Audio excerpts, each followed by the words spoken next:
بسم الله الرحمن الرحيم waxaa kusoo jirnay maadadeennii quantity surveying ama cost estimation waxaan soo gaarnay jabtarkeenii afraad cashirkiisii saddexaad haddaba darsigeena maanta wuxuu ku saabsan yahay quantity of formwork of grade beams in horizontal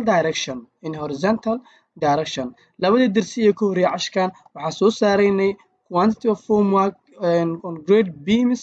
in vertical directions يعني beamskan ama taraawayaashan dhanka yani jooga u baxaya ee verticalka ah ayaan soo saarnay darsigii labadii cashir ee kan ka horreysay marka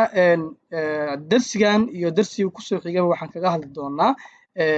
quantity of formwork in horizontal direction of grade beams yani taraawayaashan dadban kuwa dadabka ah xaddi intee leeg oo taawalaha ama buulisiin baxabaashan yani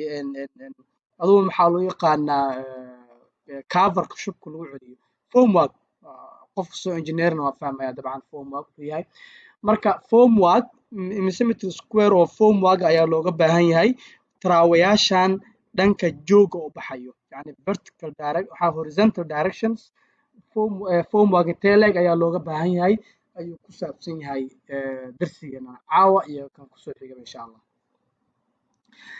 hagaag haddii aan ku bilowno marka grade 1 yani midkas koowaad haddaan ku bilowno waxaa weeye waad cabiranaysaa cabir scalekaada soo saaro inta ayuu ka kacayaa ilaa geeskan waaye saa marka u qabatid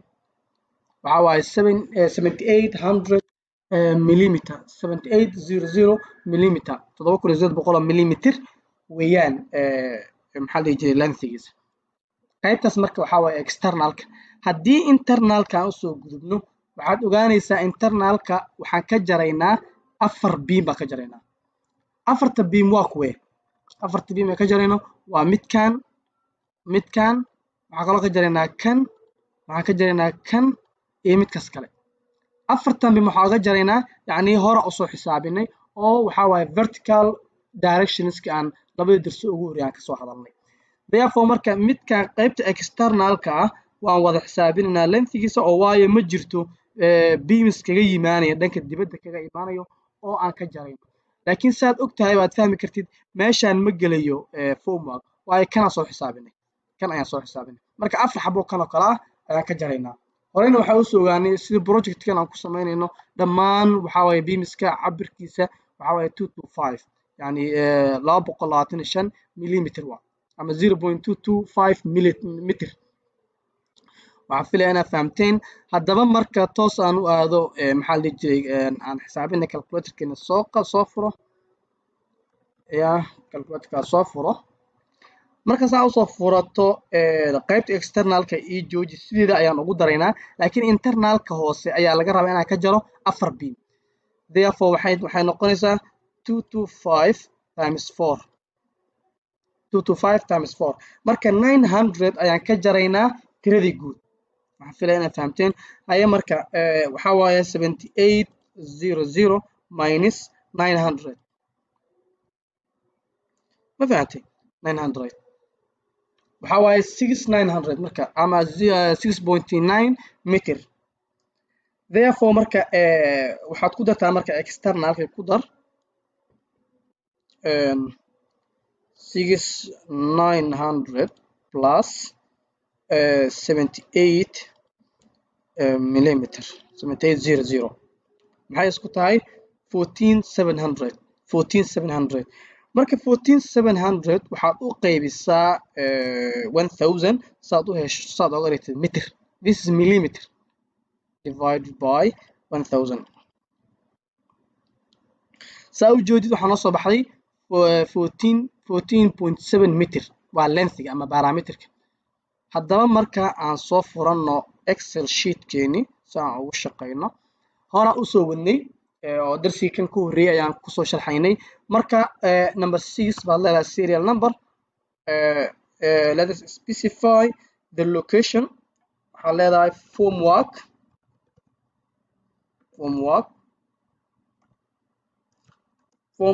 of grade beam on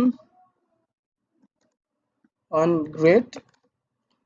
2 grade 1 ده grade 1 in horizontal direction aan ka shaqeynayna waa fahansama imise beam waaye waa hal xabo lengthiga waa imisa let me check again in our calculator waxa way 14.7 14.7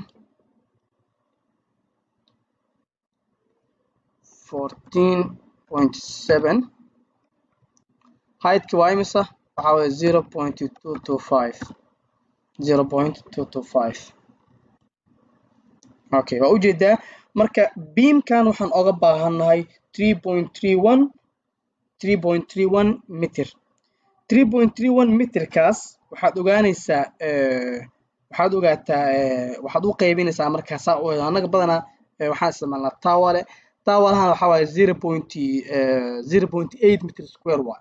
marka 3.31 waxa u qaybisaa marka tawalaha intuu ku noqonayo ayaa waxaad haysaa intaas alwaaxa ayaan u baahanahay taw qaybiso wuxuu noqonayaa calculatorka ugu laabo waxay noo soomaa 3.31 oo loo qaybiyay 0.8 meeqa waa 4.137 aduu point ku raaco alwaax tawala mal kala galee 5 xabo ka dhigo marka waxaad leedahay waxaan u baahanahay 5 xabo oo tawala ah alwaaxan dheer oo maaragtay 20 cm balqis yahay dhererkiisuna yahay 4 mitir waayaan oo kaada halkaas kaga gudbo beamka kale aan u gudubna marka grade 2 that was grade 1 samahay horizontal directionka hadda marka waxa u gudbaynaa grade 2 midkaan ayaan soo saaraynaa midka asagana waxaan kaa rabaa inaad fahamto kor waxa kaga yimaanaya labadan beam labadaas ayaa kaga imaanaya okay hagaag gudahan waxa kaga imaanaya internalkana kaas marka waxaan ka jaraynaa kaas iyo midkaas dhanka dibadda ah hoosna waxaan ka jaraynaa midkaan dhererkaana isku mid ka yihiin haddaba aan dimension garayna marka inta ayuu ka bilaabanayaa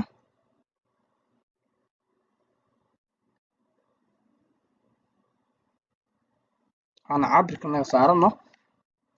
waxa u jeedaa dhererka inuu yahay maxaa waxa loo yaqaan ay sheegeen 70 millimeter 73 millimeter weeye labada dhinacba okay marka saan u xisaabino waxaad fahamsan tahay in qaybta kore aan ka jarayno labadaas qaybta hoosena aan ka jarayno midka oo kaliya iyafo calculatorka soo furo ay wana furan yahay dabcan kiina furna raacna ka haboon fara badan ba kama soo qaado hagaag marka waxaan leenahay waxa waaye cabirka dhererka wuxuu ahaa 7350 ma fahanti marka 7350 hadda ma u baahani waxaan sameeynaa marka koobaad qaybta kore ka shaqeeya maxay yahay laba beam 225 times 2 موجودة 450 waxaan ka jaraynaa marka tirada guud 450 waxaad ka jartaa tirada guud waxa waaye 7350 minus 450 waxa waaye 6900 okay qaybta kore waa marka qaybta kore waa ma fahanti yani labadan xabo labadaas biin ma ka jirina Soomaaliya labadaas biin ma ka soo jarnay qaybta hoosana saan ooga jarno ayadana waxa leedahay 7350 hal xaba ka jiray minus 225 ayadana waxa waaye 7125 isku dar marka 7125 waxaad ku dartaa 6900 plus 6900 mujida marka waxaan haysanaa marka lengthiga inuu yahay 14025 14 convert it into meter loo qaybiyay 1000 14.025 weeye lengthigeena haddaba marka noo soo fur excel sheet keeni maxaan leenahay number 7 maxaa leenahay form work of grade beams soo gaabso on grade 2 meeqee beam waa hal xabo meeqa waaye dherarkiisa waxaan kasoo dhignay 14.025 soomahay meeqa waaye maxaa loo yaqaan heightkiisa meeqa waaye 0.225 موجودة. let me freeze كان freeze gareeyo sorry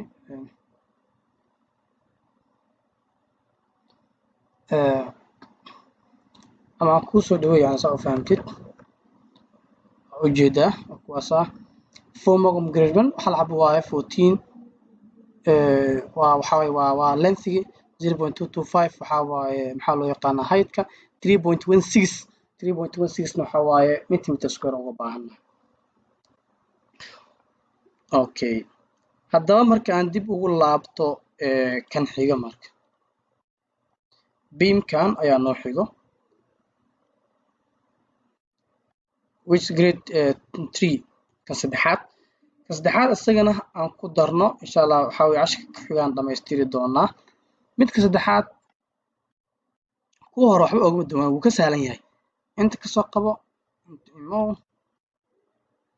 waxa waaye waa 7350 kii hore la mid yahay dhanka uu ka mid yahay marka waxaad ogaataa kan laba xabo le waaye kan oo dibadda dhanka kor ka imaanaya dhanka upka iyo midkan oo ka imaanaya dhanka downka ayaan ka jaraynaa ya kan iyo waxaan ka jaraynaa kaas labadaas ka jaraynaa ma fahantay haddaba marka aan xisaabino noo soo fur calculatorkeeni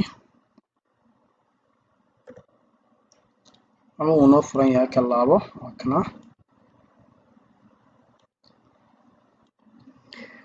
waxaan ognahay inay tahay length inuu yahay 7350 waxaad ka jartaa marka maxaa la jiray 2 to 5 minus both sides yani labada dhinac baan ku shaqeyn doonaa minus 2 to 5 waxa waaye 7 1 to 5 sama 1 to 5 marka 7 1 to 5 times 2 very easy times 2 labada dhinacba sababtoo ah labada dhinac waxaan ka jarayaa laba beam oo vertical kaga imaanaya oo 2 to 5 mid walba ahaa fahmaysaa marka waxa ay soo baxday 14 to 50 waxaad ka dhigtaa marka meter ka dhig divided by 1000 14.25 ayay noqonaysaa daba excel sheetkeena noo soo saar waxaan dhahaynaa serial number 8 form work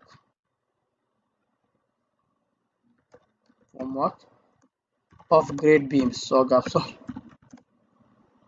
on grade 3